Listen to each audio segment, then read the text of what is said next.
Welcome back to my channel जय माता दी।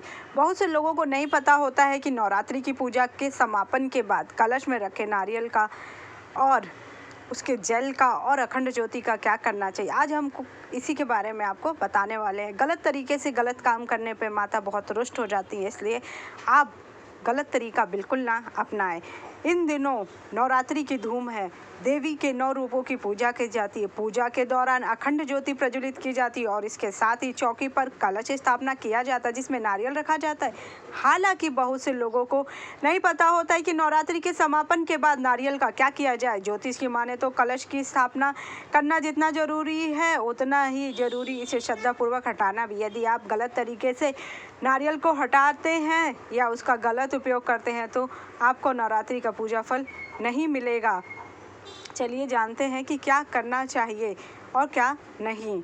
यदि आप गलत तरीके से हटाते हैं तो इसका परिणाम बुरा ही होगा। नवरात्रि समापन के बाद आप कलश पर रखे नारियल को एक लाल कपड़े में बांधकर इसे मंदिर में रख सकते हैं, माता रानी के पास।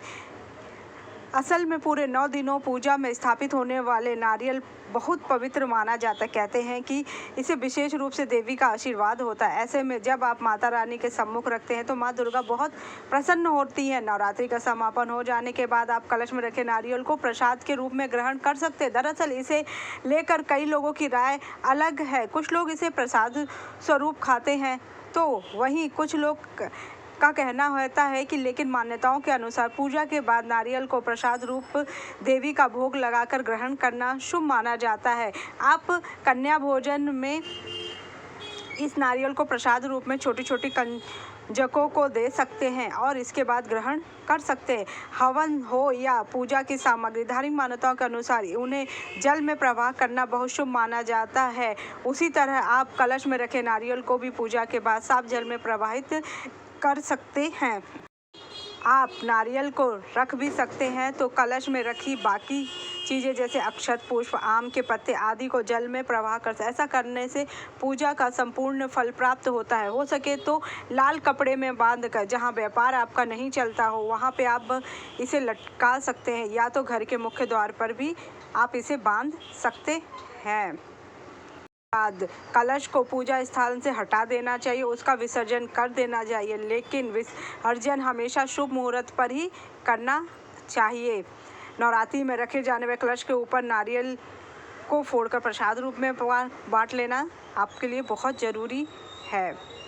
वहीं अखंड ज्योति की समापन के बाद बुझाने की कोशिश ना करिए जिससे आप फूंक मारे, ये गलत है। समापन के बाद आप इसकी बत्ती निकाल कर अलग कर दीजिए, फिर इसमें बचे हुए तेल को दोबारा से पूजा में इस्तेमाल कीजिए या तो आप उसे जलने दीजिए और अपने आप ही वह बुझ जाएगा। कलश के जल को आप पूरे घर में छिड़क सकते हैं। इसके अलावा आप इस पानी को नीम के पेड़, पीपल, बरगद में डाल दीजिए। इससे पेड़ पौधे में भी डाल सकते हैं अपने घर में, क्योंकि यह बहुत पवित्र पानी होता है। अगर आपने इसे अपने घर में छिड़का तो इससे आपका घर पवित्र हो जाएगा। नवरात्रि में रखे इन चीज़ों का आपको विशेषकर ध्यान देना चाहिए।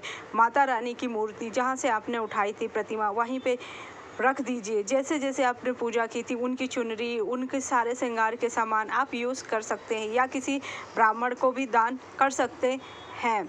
इस तरीके से आप माता रानी की हर छोटी बड़ी चीज़ को अच्छे से उठाएं। इस बात का ध्यान रखें कि जिस तरीके से हम माता रानी की प्रतिमा स्थापित करते उसी तरीके से उनका विसर्जन भी करना चाहिए। जय माता दी।